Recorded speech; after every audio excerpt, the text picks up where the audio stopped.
হাই everyone প্ৰথমে মই আপোনালোক সকলোকে অন্য এটা ৰেচিপি ভিডিঅ'লৈ স্বাগতম জনাইছোঁ। আজি চিকেন বিৰিয়ানীৰ এটা ৰেচিপি শ্বেয়াৰ কৰিছোঁ। আশা কৰিছোঁ আপোনালোকে ৰেচিপিটো চাই ভাল পাব আৰু ৰেচিপিটো আপোনালোকে কোন ঠাইৰ পৰা চাই আছে কমেণ্ট এটা কৰি জনাবচোন। এতিয়া আহক আমি দেৰি নকৰি ৰেচিপিটোৰ ফালে আগবাঢ়োঁ। বিৰিয়ানীৰ কাৰণে চিকেনখিনি খুব ভালকৈ ধুই লৈছোঁ। ইয়াতে আধা কেজিতকৈ অলপ বেছি চিকেন হ'ব। 600 গ্ৰাম চিকেন লৈছোঁ আৰু 600 গ্ৰাম চিকেনৰ কাৰণে ইয়াতে আধা কেজি বাসমতি চাউল লৈছোঁ। চাউলখিনি খুব ভালদৰে ধুই এতিয়া এইখিনি আধা ঘণ্টাৰ কাৰণে তিয়াই ৰাখিম। যদি আপোনালোকে 1 কেজিমান চিকেনৰ কাৰণে বনায় তেতিয়া ইয়াতে 1 কেজিতকৈ অলপ কম পৰিমাণে চাউল ব্যৱহাৰ কৰিব। আৰু বিৰিয়ানীৰ কাৰণে যিটো আমি ফ্ৰাই পিঁয়াজ ৰেডি কৰোঁ সেইটো অলপ বেছিকৈ লাগে পৰিমাণত, গতিকে ইয়াতে মই আধা কেজি পিঁয়াজ লৈছোঁ। ইয়াৰে অলপমান পিঁয়াজেৰে ফ্ৰাই পিঁয়াজৰ কাৰণে ৰেডি কৰিম, যিটো বিৰিষ্টা বুলি কয়, আৰু অলপমান পিঁয়াজ ইয়াতে চিকেনখিনি ফ্ৰাই কৰিবৰ কাৰণে ব্যৱহাৰ কৰিম। একেলগতে গোটেইখিনি লৈ লৈছোঁ। এতিয়া প্ৰথমতে পিঁয়াজখিনি কাটি ফ্ৰাই কৰি ল'ম। পিঁয়াজৰ বাকলিখিনি গুচাই পিঁয়াজখিনি ভালদৰে ধুই ল'লোঁ আৰু এতিয়া ধুই লোৱাৰ পিছত পিঁয়াজখিনি অলপ দীঘলীয়া দীঘলীয়া শ্বেপতে কাটিছোঁ।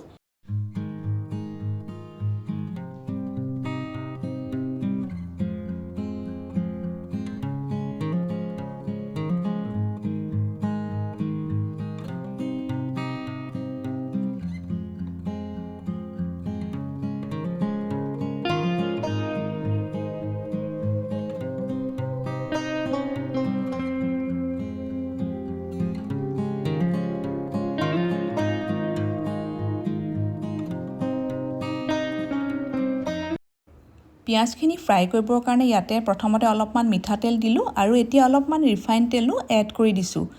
অকল মিঠাতেল বা অকল ৰিফাইন তেলতো আপোনালোকে বনাব পাৰে।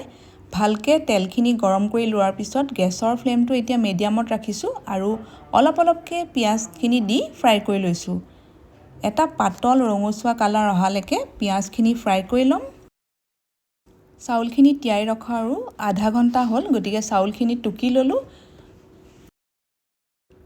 পিঁয়াজখিনি ফ্ৰাই কৰোঁতে ভালকৈ মন কৰিব, পিঁয়াজখিনি যাতে বহুত বেছি ক'লা হৈ নাযায়, তেতিয়া পাছত বিৰিয়ানীৰ টেষ্টটো গৈও একেবাৰে ভাল নহ'ব। এইখিনি পিঁয়াজ মোৰ ফ্ৰাই কৰি লোৱা হৈ গৈছে, দেখি ধৰিব পাৰিছে। একদম পাতল কালাৰ এটা অহাৰ পাছতে এইখিনি উঠাই দিছোঁ আৰু এইখিনি ঠাণ্ডা হোৱাৰ পাছত পূৰা মচমচীয়া হৈ পৰিব। একেদৰেই মই বাকী পিঁয়াজখিনিও ফ্ৰাই কৰি ল'ম। অলপমান পিঁয়াজ চিকেন বনাবৰ কাৰণে ৰাখি দিছোঁ।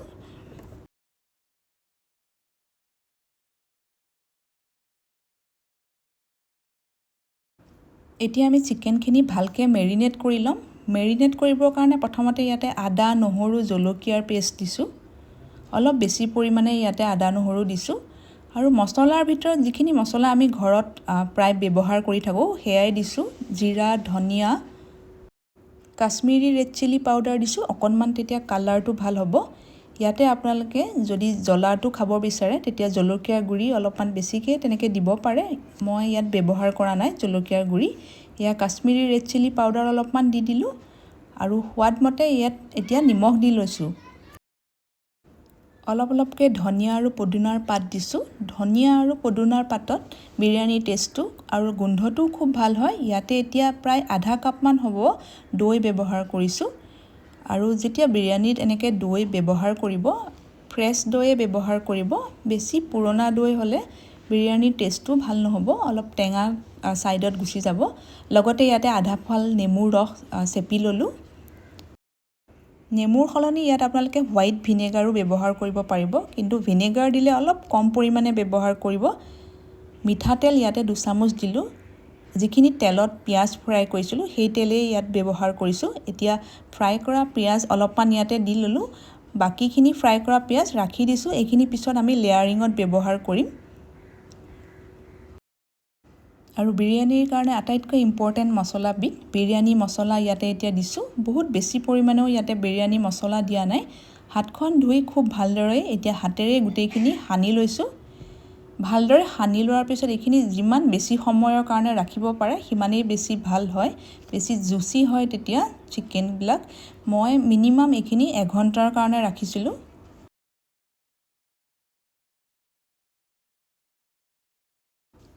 এতিয়া চাউলখিনি সিজাই ল'ম। তাৰ কাৰণে 2 লিটাৰ পানী খুব ভালদৰে বইল কৰি ল'লোঁ। এতিয়া ইয়াত গোটা গৰম মছলা যি আছে সেয়াই মই ব্যৱহাৰ কৰিছোঁ। জাভিত্ৰী আৰু যদি চক্ৰফুল থাকে সেয়া আপোনালোকে দিব পাৰিব। গোন্ধৰ লগতে টেষ্টটো ভাল হয়। লগতে আধা ফাল নেমু অকণমান চেপি নেমু ফালো ইয়াতে দি ল'লোঁ। অলপ বেছি পৰিমাণে ইয়াত নিমখ দিছোঁ। আৰু এতিয়া যিখিনি আমি চাউল টুকি ৰাখিছিলোঁ চাউলখিনি দিলোঁ। এইখিনি 80% মান সিজিলেই হ'ব। চাউলখিনি মোৰ 80% মান সিজিবৰ কাৰণে পূৰা 5 পৰা 6 মিনিটমান সময় লাগিছে। আৰু গেছটো ইয়াতে মই বঢ়াই ৰাখিছোঁ। কেইডালমান পুদিনাৰ পাতো এনেকৈ দি দিছোঁ। এয়া আমাৰ বিৰিয়ানীৰ কাৰণে ভাতখিনি ৰেডি হৈয়ে গ'ল। এতিয়া এইখিনি লগে লগে টুকি ৰাখিছোঁ আৰু ঠাণ্ডা হ'বৰ কাৰণে খুব ভালদৰে এইখিনি মেলি দিলোঁ।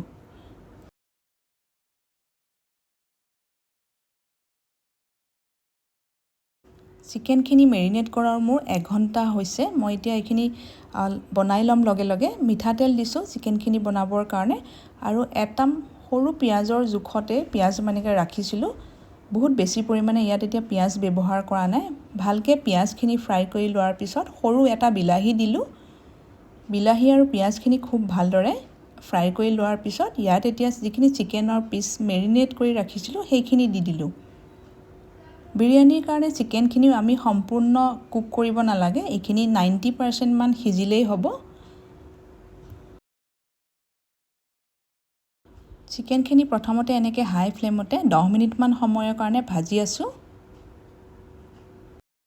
চিকেন বিৰিয়ানীৰ এই ৰেচিপিটো চাই যদি আপোনালোকে ভাল পাইছে ভিডিঅ'টোত এটা লাইক কৰি দিব।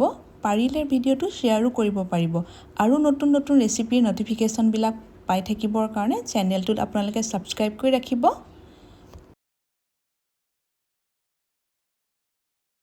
চিকেনখিনি অকণমান গ্ৰেভিৰ ফৰ্মত ৰাখিম। গতিকে ইয়াতে মই আধা কাপমান গৰম পানী দি গোটেইখিনি আকৌ ভালদৰে মিক্স কৰি সিজিব দিছোঁ। এয়া আমাৰ চিকেনখিনিও ৰেডি হৈ গৈছে। এতিয়া গেছটো অফ কৰি দিছোঁ। চিকেনখিনি যদি আপোনালোকে ডাঙৰ চচপেন বা হাণ্ডিত বনায় তেতিয়া তাতে লেয়াৰিং কৰিব পাৰিব। যিহেতু মই চিকেনখিনি আজি কেৰাহীত ফ্ৰাই কৰিছিলোঁ গতিকে এতিয়া বিৰিয়ানীৰ লেয়াৰিং কৰিবৰ কাৰণে এনেকুৱা এটা ষ্টীলৰ চচপেন লৈছোঁ। আপোনালোকে যিকোনো এলুমিনিয়ামৰ চচপেন বা ননষ্টিকৰ চচপেন ব্যৱহাৰ কৰিব পাৰিব। ননষ্টিকৰ চচপেনত বনোৱা বিৰিয়ানীৰ ৰেচিপি এটা আগতে মই আপলোড কৰি থৈছোঁ। আপোনালোকে যদি চোৱা নাই চাব পাৰিব। এতিয়া অকণমান ঘিউ সানি লৈছোঁ গোটেই চচপেনটোত আৰু প্ৰথমতে গোটেইখিনি চিকেন ইয়াতে তলত খুব ভালদৰে বহলাই এনেকৈ দি ল'লোঁ। এতিয়া ধনিয়া পদুনাৰ পাত আৰু অকণমান যিখিনি পিঁয়াজ ফ্ৰাই কৰা ৰাখি দিছিলোঁ সেয়া পিঁয়াজো অলপমান ইয়াতে দিলোঁ। ইয়াত মই কোনো ধৰণৰ ফুড কালাৰ ব্যৱহাৰ নকৰোঁ। আপোনালোকে যদি বিচাৰে ফুড কালাৰ ব্যৱহাৰ কৰিব পাৰিব। মই অকণমান কেশৰ বা এয়া চেফ্ৰন গাখীৰত তিয়াই ৰাখিছিলোঁ এয়াই মই ব্যৱহাৰ কৰিম। আৰু যদি আপোনালোকে ফুড কালাৰ ব্যৱহাৰ কৰে পাৰিলে আপোনালোকে যিটো লিকুইড ফুড কালাৰ আহে সেইটো ব্যৱহাৰ কৰিব। চিকেনখিনি দি লোৱাৰ পিছত এতিয়া মই ভাতখিনি 2টা লেয়াৰত দিম। গতিকে অলপমান ভাত এনেকৈ দি লৈছোঁ। হাতেৰে দিবলৈ সুবিধা হয় গতিকে মই এনেকৈ হাতেৰে দি লৈছোঁ আৰু ছাইডত যাতে অলপো ফাঁক নাথাকে খুব ভালদৰে দি লোৱাৰ পিছত ওপৰত এতিয়া যিখিনি কেশৰ বা চেফ্ৰন গাখীৰত তিয়াই ৰাখিছিলোঁ অলপমান দি ল'লোঁ। একেদৰে ধনিয়া পদুনাৰ পাত আৰু ফ্ৰাই পিঁয়াজ দিলোঁ। এতিয়া ইয়াতে অকণমান মই গৰম মছলা দিছোঁ। প্ৰথম লেয়াৰটো হোৱাৰ পিছত এতিয়া বাকী থকা ভাতখিনিৰে ওপৰত দি খুব ভালদৰে কভাৰ কৰি দিলোঁ। একেদৰে ইয়াতে চেফ্ৰনখিনি দিলোঁ। ইয়াতে আপোনালোকৰ ওচৰত যদি কেবৰা ৱাটাৰ বা গোলাপ জল থাকে সেয়াও দিব পাৰিব। মই ব্যৱহাৰ কৰা নাই। একেবাৰে ওপৰত ইয়াতে 2 চামুচমান ঘিউ দিলোঁ। একেদৰে ইয়াত এতিয়া আকৌ পিঁয়াজৰ যিখিনি ফ্ৰাই কৰি ৰখা পিঁয়াজ আছিলে সেয়া দিম। এতিয়া ইয়াতে অকণমান পানী মই প্ৰায় 4-5 চামুচমান হ'ব চাইডে চাইডে এনেকৈ দি দিছোঁ। তেতিয়া লাগি ধৰাৰ একেবাৰে চান্সেই নাথাকে। আজি বিৰিয়ানীখিনি যিহেতু মই এনেকুৱা ষ্টীলৰ চচপেনত বনাইছোঁ গতিকে এইখিনি এতিয়া দম দিবৰ কাৰণে অকণমান প্ৰচেছটো বেলেগ হয়। চচপেনটো অলপমান পাতলা হয়। একেবাৰে ওপৰত ইয়াতে মই দিলোঁ বিৰিয়ানী মছলা আৰু এইটো ৰেডি হৈ গ'ল দম দিবৰ কাৰণে। এখন প্ৰথমতে টাৱা ওপৰত এনেকৈ পাতি লৈছোঁ। যিকোনো ধৰণৰ পুৰণা টাৱা আপোনালোকে ল'ব পাৰে। এলুমিনিয়ামৰ চচপেন ব্যৱহাৰ কৰিলে এনেকৈ টাৱাখন তলত দি নল'লেও হ'ব। এতিয়া ভালদৰে ঢাকি দিলোঁ আৰু যিটো ষ্টিমটো ওলাই আহিব নোৱাৰাকৈ ভিতৰৰ গৰম ভাপটো ইনটেক হৈ থাকিবৰ কাৰণে এনেকৈ এটা গধুৰ সামগ্ৰীৰ ওপৰত দি দিছোঁ আৰু 15 মিনিটৰ কাৰণে এইখিনি সিজিব দিলোঁ। 5 মিনিট প্ৰথমতে মিডিয়াম ফ্লেমত দিছিলোঁ আৰু বাকী 10 মিনিট একেবাৰে গেছৰ ফ্লেমটো কম কৰি এইখিনি এনেকৈ সিজিব দিছিলোঁ।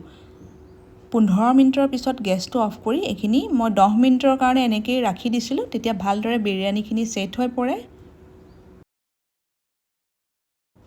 আৰু ফাইনেলি আমাৰ চিকেন বিৰিয়ানী ৰেডি হৈ গ'ল। অলপমান আপোনালোকক এয়া মই উলিয়াই দেখুৱাই দিছোঁ, দেখি ধৰিব পাৰিছে চাগে খুব জৰ্জৰীয়া হৈছে, এটা এটা হৈ আছে চাউলখিনি আৰু চিকেনৰ পিচখিনিও খুব জুচি হৈ আছিলে। যদি আপোনালোকে আগতে এনেকৈ বনোৱা নাই এবাৰ ট্ৰাই কৰি চাব আৰু ৰেচিপিটো আপোনালোকে কেনেকুৱা পালে কমেণ্ট এটা কৰি জনাব। আপোনালোকে আৰু কেনেকুৱা ধৰণৰ ৰেচিপি চাব বিচাৰে কমেণ্টত আপোনালোকে লিখিব পাৰিব। আৰু আজিৰ এই ৰেচিপিটো শেষৰলৈকে চোৱাৰ কাৰণে আপোনালোকক বহুত বহুত ধন্যবাদ জনাইছোঁ।